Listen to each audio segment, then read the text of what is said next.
negative iron po na yan, ito pong labon na to, hindi po namin alam na nakakagamot pala. Marami na rin po ako nararamdamang sakit sa katawan ko. Ako po yung marami na naiinom na gamot eh. Lahat ko na po nayakan ng gamot. Umiinom po ako, yung pain lang po na, hindi ko po alam kung kapag meron po ako, hindi ko po alam kung saan po ako po pwesto sa bowl, saan ako kakapit sa tindi ko ng nararamdaman ko. Then, pag humilap po yan, sakit po talaga.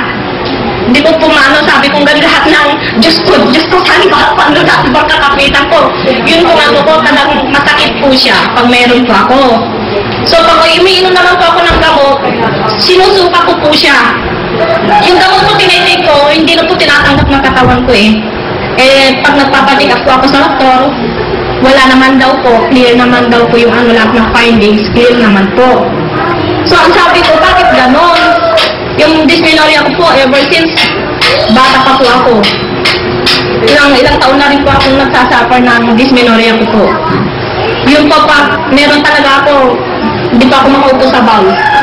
Nung gumamit po ako nito, continuous ko po ang gamit, wala po akong naramdamang sakit.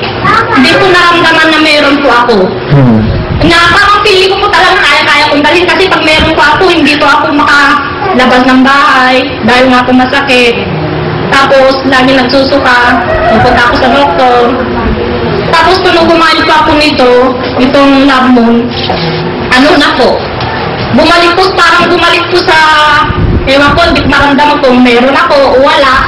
Kasi feeling ko, parang wala pero meron po ako, hindi ko maramdaman yung sakit.